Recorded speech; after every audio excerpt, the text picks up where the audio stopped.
Salutare lume, eu sunt Cuza și astăzi jucăm Minecraft Pocket Edition Math Demon, versiunea 0.14.0, noua versiune de Minecraft care au făcut-o. Astăzi o să jucăm pe Survival.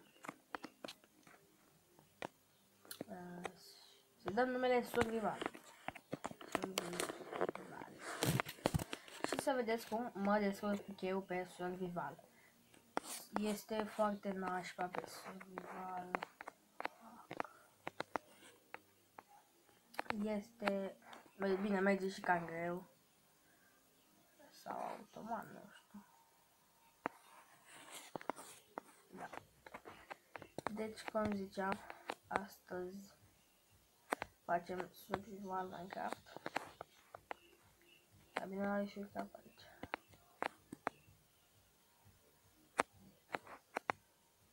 Da. Cred că o să trebuiască să și mănânc în Minecraft.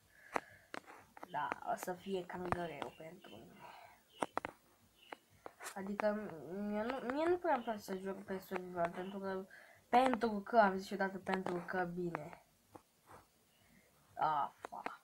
Iarăși trebuie să mă urc. Da, este foarte nașpa pe Survival. Dar pentru voi o fac. Iar la fiecare episod, vreau să vă anunț ceva. La fiecare episod pe care o să-l fac în vlogurile mele, o să vă las o întrebare, iar voi să îmi răspundeți în comentarii sau pe Facebook. Dar o să vedem ce întrebări o să pun. Și nu uitați să vă abonați la Phoebe Vlogs de Andreea Ciobanu, Maria Pompiliu, chiar dacă nu postează, la Mihai Cristianițescu, este un vlogger nou, face și vloguri de ieri. Ah, am pierdut o viață. Jumătate de viață. Haideți să dăm un mesaj. E cineva aici?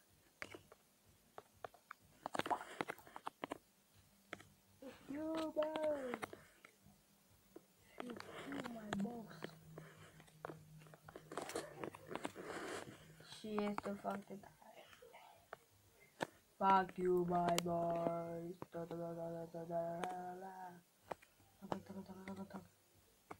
Cuza, e cineva pe aici? Fuck you, my boss. Ia uite, am revenit la viață. Yay! Dar pe bune acum chiar nimeni nu o să vină să mă atace sau trebuie să aștept să se facă noapte?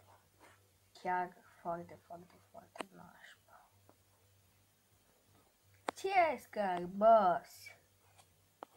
Blea. Să văd să fac asta. Este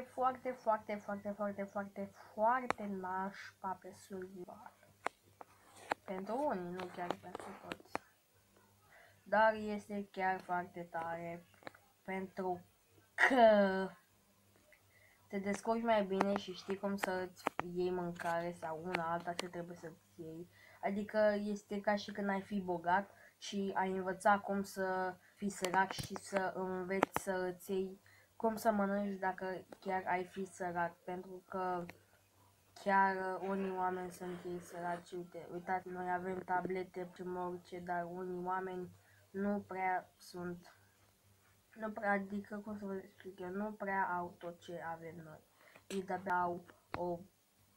de-abia au un ban să pună o pâine pe masă. De aceea, la unii dintre noi le este milă de ei pentru că noi avem tot ce ne dorim. Dar ei nu pot avea nici ceva pe masă, dar...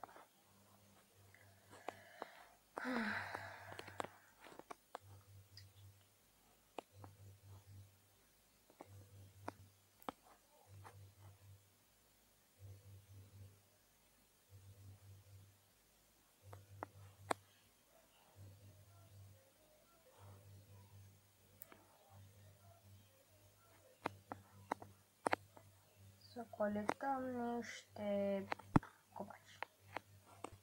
Să zicem. Și asta e foarte greu. Ba da, fac.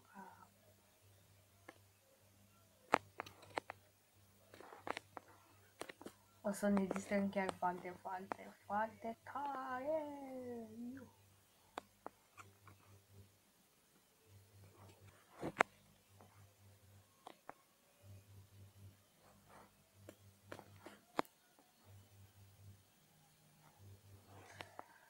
Da, și chiar dacă n-am făcut nimic, o să vă zic așa.